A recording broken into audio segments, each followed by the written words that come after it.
child. Why? And hello. This is Darren Hansen here on the first episode of this podcast. So first off, I just want to give you a little more information on why I'm starting this podcast. And honestly, it's mostly just for my entertainment and a place for me to kind of go through my thoughts and share them with whoever wants to listen. So today I just decided I wanted to talk about quality over quantity and maybe why you're stuck in the gym or not making the progress that you wish you were. I wrote an article on it on my website, HansenAthletics.com.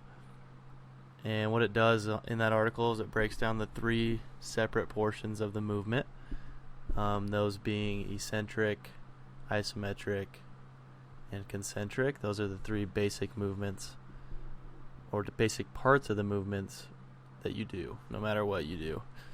Eccentric is the muscle lengthening, so in a back squat when you're lowering down, in a curl as you're lowering down, in a deadlift as you're setting it down, that type of thing.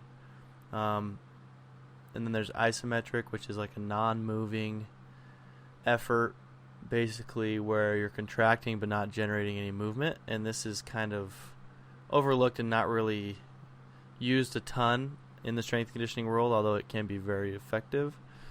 And then concentric. So concentric is what people think of mostly, driving out of the hole out of a back squat or actually doing the bicep, the curl part of the rep. And that's the one that's usually kind of messed up, is how I'm going to say it. But you'll see swinging, you'll see a full body movement, you see somebody not maybe lengthening the muscle completely before going into the concentric. And I guess that kind of falls into messing up on the eccentric part. But just to kind of break it down about what I want to talk about today when it comes to those movements is why you see people in the gym every day that maybe aren't making as much progress as people that are only in there for 45 minutes to an hour for 3 or 4 times a week. And what I tend to see with people that are very successful in the gym and very successful with gaining muscle and kind of building the body that they would like to, I just notice that they seem to come into the gym with a more focus on doing the rep correctly when most of us just get in there and try to get it done with.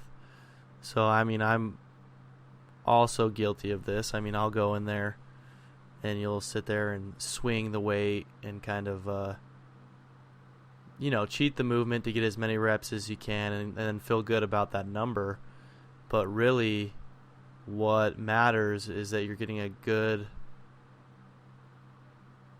kind of concentric or flexing of the muscle. You're trying to get a nice, good contraction to where you are fatiguing that muscle because that's what's going to help it grow and get stronger, right?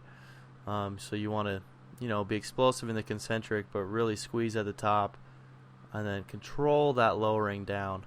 I always think it's better to lift the weight in control, and that's an easy cue word to just give somebody and they can kind of put it all together without all this information, but just control the weight rather than kind of just throwing it around. And I think that alone will make a pretty big difference in people's training.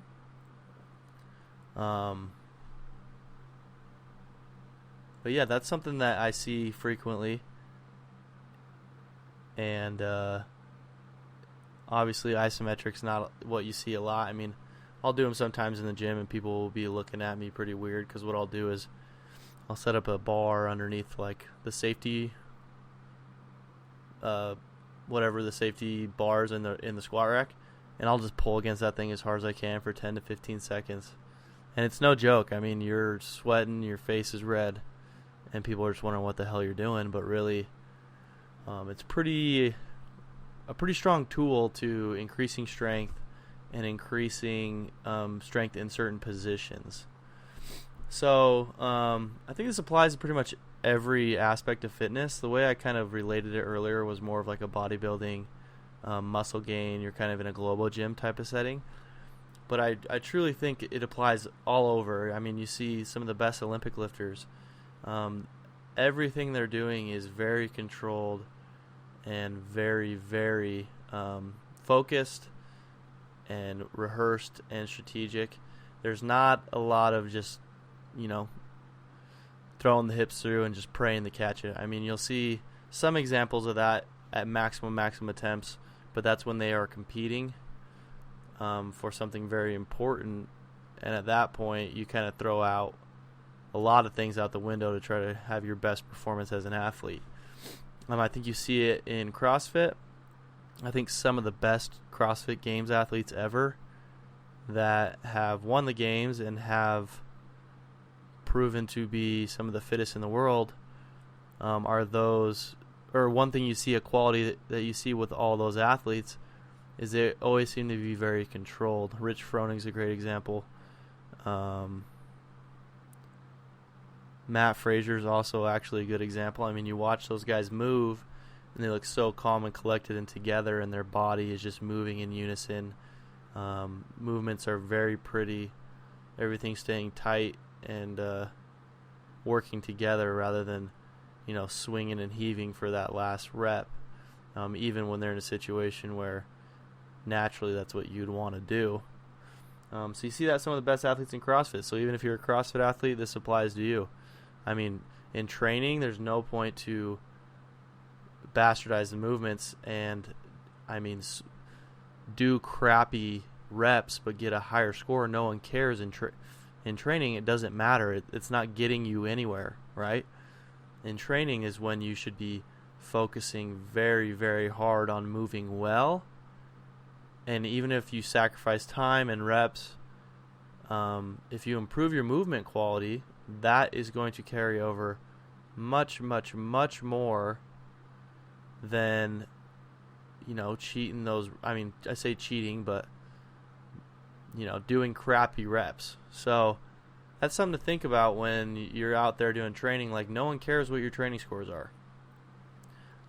When you get into a competition, obviously, it matters at that point. And you ask any great athlete, there's a difference between training and competition, without a doubt. So that's something to keep in mind. I just wanted to talk about that real quick, nothing too long.